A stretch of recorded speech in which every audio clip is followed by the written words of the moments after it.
Oh, everybody. Who was of the wet swimsuit polio generation? Anybody? Yes. I remember being told that. What else did we worry about? Yeah? I was worried that there would be a fire in the house and I wouldn't be able to get my favorite stuff in the house. Okay, yeah. Lots of worries about what happens if, right? What else? That you would drown if you ate and went swimming. If you went swimming, yes, you would drown. Absolutely. Yes. I was going to say, the only thing I can remember is I lived in LA, and when I was little, the Watts riots. Oh, and that was something real to worry about. And it was like, are they going to come here? Yeah. So there's things on television, and there's things in your home. There's things that you don't understand. I mean, and think when there is tension in your home and your parents are fighting, or you're having to spend Christmas with dad's new girlfriend, or I mean, there's all kinds of things that cause a lot of tension. And again, we don't normally have the language to express it. Now, the funny part about us as adults is we spend a lot of time trying to teach children logic or help them to see the world in a rational, adult-like fashion when they're not there yet. We do this all the time. We try to impose our rationality on their magical thinking. So for instance, there's a story of the little girl with freckles who goes to her father, who's a doctor, and says, "Tell me about my freckles, how can I have them?" And he pulls out a model of DNA and tells her about genetics and about pigmentation and about gene expression, and she leaves feeling not quite satisfied. So she goes to her grandmother and she says, "Grandma, why do I have freckles?" And of course, Grandma says, "Because you're kissed by angels all over your face." And she says, "Of course I am." Right? Because that makes sense to her way of thinking. That's what she knows. Some of you have heard me tell the story about when I was little, I used to think there was a fox under my bed. How many of you had something living under your bed? Right? Or in your closet, something, and you did the thing where you ran and you had to jump in your bed so that nothing could grab you as you went under. And of course, I would get up and go to my father and say, "There's a fox under my bed," and I would get very upset. And he would, of course, like all fathers, get a flashlight. And he would show me under the bed, and I know it's there, it's still there. And he'd say, "It's not there, look." And this went on for years, I think, before finally he gave me the blue sword of St. Michael. He said, "Tonight I am putting this by your bed, and this protects against foxes that live under beds. So if you are frightened, you just pick up this blue sword and you'll be protected." And I thought, oh, thank you. Oh, it's about time. And that relieved my frustration because it was a imaginal answer to an imaginal problem. And think how we do this even still as adults, where we automatically go to a rational answer to an emotional problem, and then there's frustration. Right? Let's go forward. So let me do just a little bit of background on what I'm going to be setting up with these folk tales. This is one developmental model. Margaret Mahler, she decided that she noticed that small children go through some of these phases in terms of their creation of identity. Because of course, for our children, the biggest existential question they are facing is, who am I? And so she's saying that when you are first born, you are symbiotic, meaning you are connected. You don't know that where your cheek ends and your mother's breast begins are separate. And it takes, you don't even want to be outside of the womb. That's like perfect room service. Why would you give that up? So you are merged with your mother, and there is terror at separation. But in that terror, you eventually begin to separate, and you begin to individuate, and you begin to practice that more and more, being a separate individual from your mother. And then she says, the mature, well-formed child actually can look back to the relationship with the mother as an individual person and form a new relationship, which is mutually interdependent, called rapprochement. Now later, this might be a little bit more understandable, Bader and Pearson, some other psychologists, applied this to romantic love. And you think about how in the very first stages of romantic love, sort of that blissed out, joined at the hip, heart and head, you like music, I like music, everything's one, right?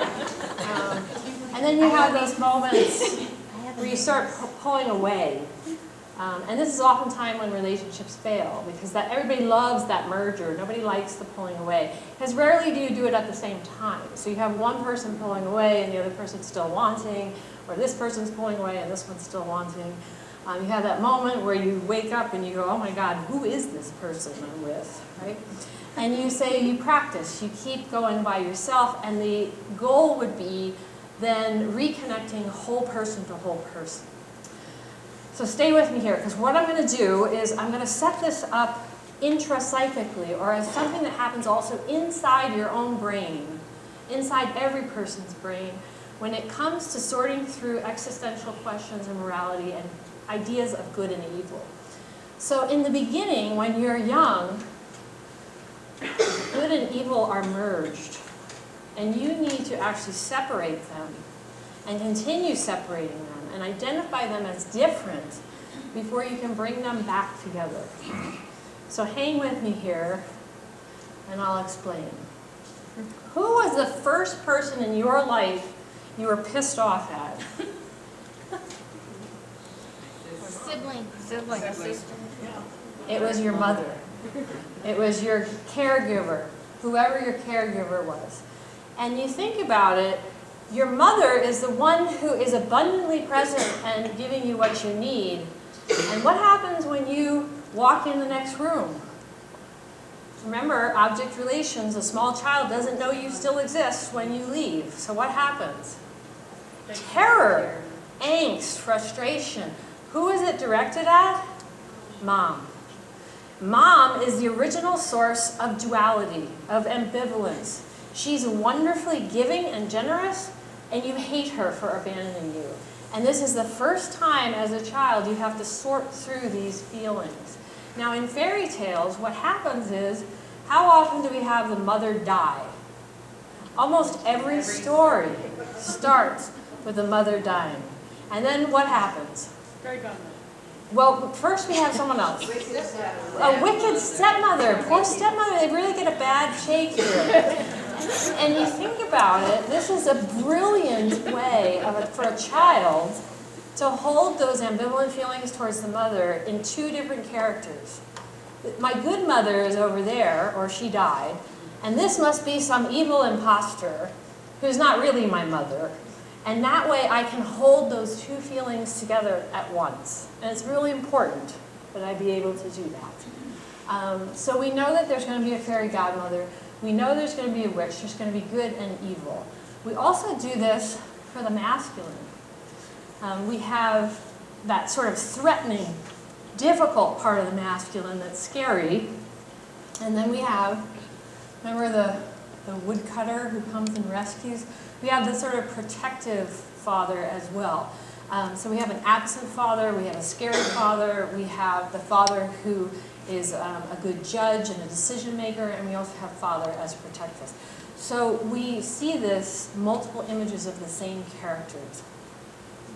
Okay, so let me just double check my notes here.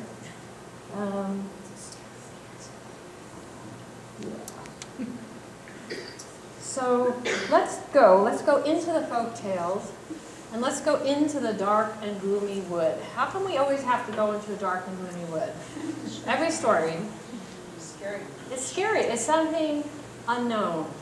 And your normal navigational tools don't work. So you have to rely on what? Instinct. Your instinct. Your more animal-like sense of self. So what I'm going to do for the next bit of this is I'm going to go pretty quickly through 4 different folk tales that are going to be very familiar to you. We'll work with them as groups too. And then I'm actually going to focus on one folk tale at the end called Vasilisa the Wise. So let's go one more. Before we do that, I want to just talk about how not only do we learn things about internal dynamics, but we learn kind of life lessons too. This is a picture from Beauty and the Beast. And what do we learn from Beauty and the Beast? Yeah, and we can attack this from many different angles, but one of the sort of takeaways for me is that to be lovable, you must first be loved, is one of the takeaways. Let's do one more. Or the ugly duckling, which most people are familiar with. And that is that anybody who's disenfranchised, or any part of yourself that's disenfranchised, if you wait long enough and undergo enough trials, you will eventually find belonging as blessing. That when your individual particular soulfulness is reflected, you'll feel life and power as never before. This is one of the most enduring folk tales of all time. So I want you to think, this is more archetypal and on a bigger level. I want you to think about your own personal folk tales and what was meaningful for you. I know when I was growing up, I used to watch Little House on the Prairie all the time. Did anybody else watch Little House on the Prairie? It's a good one. And for me, it was bad things happened all the time. The baby died, the horse broke his leg, someone cuts off their hair and tries to trade it for a saddle and it doesn't work. But there's always Ma and Pa there, and they're always loving, and they always manage to say that love will be stronger and hold us together than whatever else is happening here. And for me, at that time in my life, that was important. My children, and you think particularly of ones that you watched or listened to over and over. My son's favorite was Peter Pan. We figured out once that he watched that over 300 times. And if you think about him and who he is your quintessential Tahoe wild child. He loves, jumping off of cliffs and being in backcountry. For him, being in the structure of a classroom was very stultifying, and it did not feel like where he had his sense of value or his reflection. And so Peter Pan plays that out perfectly. He is the boy who lives outside of structure. He is the boy who never grows up.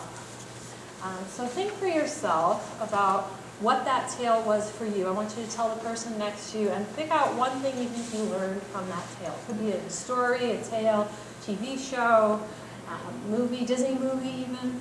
Go ahead and figure out what those are.